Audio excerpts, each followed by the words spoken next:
Hey you guys, what's up? It's Mossy from Pro Gamer Academy. Today I wanted to kind of talk about the results of the LCS lock-in tournament that just ended last weekend.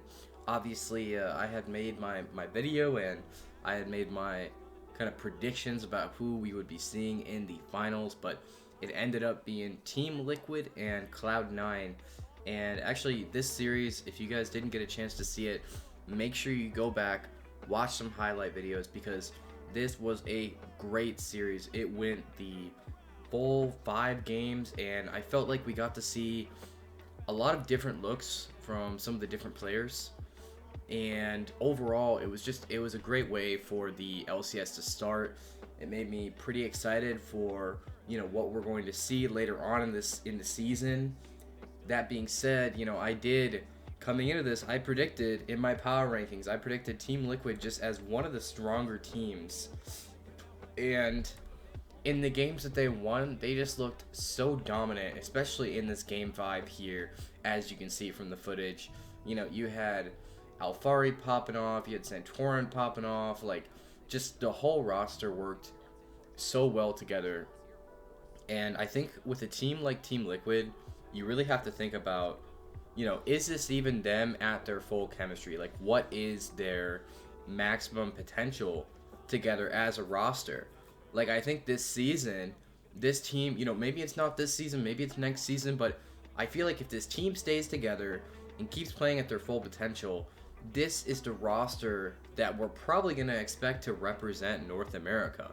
And I'm not even saying that just based off of, this quick lock-in tournament. I'm looking at results for these players from the last couple of years. Obviously you have the rookie Tactical. He's come in and the dude is just completely like, he plays with confidence. He knows what he's supposed to be doing pretty much all the time. Like, I don't think you really ever see Tactical misplay in general, which for a player at his age, that early on in his career is just it's just amazing. It makes me so excited for the future of the region. Obviously, you have some of these like veteran players, like you have Jensen kind of there as the veteran telling people on the team like what's what, keeping things calm, keeping the comms clear. But yeah, overall, I'm so excited for what this Team Liquid roster has to offer, has to bring for the rest of the season in the LCS. I did want to kind of give a shout out to C9. C9's roster came in and honestly, like, they ran two best of 5 series kind of back to back. The amount of fight that team has is just very, very impressive to me. And obviously, they're running with Fudge, they're running with Vulcan. Like, they have some players that are sort of like they still need to develop. That being said, I feel like this season could just very much be the story of Team Liquid and Cloud9 sort of battling for dominance.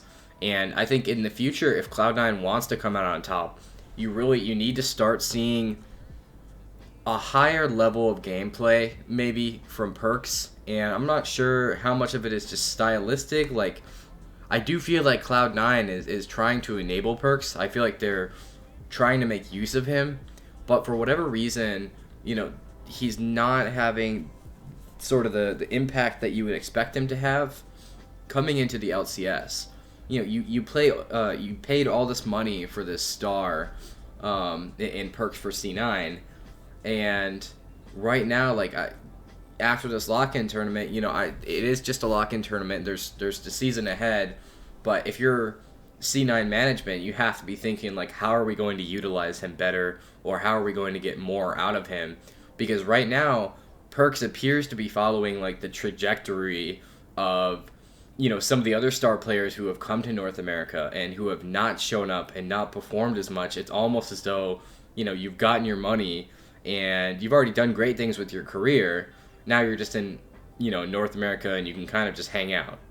So I'm hoping that won't be the story moving forward for Perks, but it does sort of leave some questions in my mind as to why isn't he dominating as much as you would expect him to? Because Perks went to Worlds plenty of times, and he's never. I don't think he's really ever struggled this much against any of the NA teams.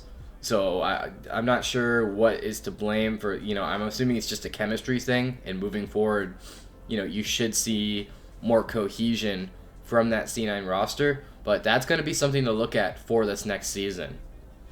And then if there's one more team that I really want to talk about moving into sort of the next season here. I think 100 Thieves is like an incredibly promising roster for those guys together on Golden Guardians. I've talked about this a little bit. They moved over organizations. They're on C9 now. I believe they came in third/fourth because they lost to C9. But that series also super entertaining. Go back and watch it if you want. That is a roster 100% to keep an eye out for. I think that those guys might have the underdog mentality and come through and kind of sweep up in North America. So just kind of my thoughts and a bit of like a rundown on that lock-in tournament. If you missed it, go back. There's plenty of great highlight channels on YouTube. Check them out. And yeah, that's all I got for you. Obviously, today is the 5th, so make sure you check out the LCS games today, Friday, Saturday, Sunday. That's going to be it. We'll catch you in the next one.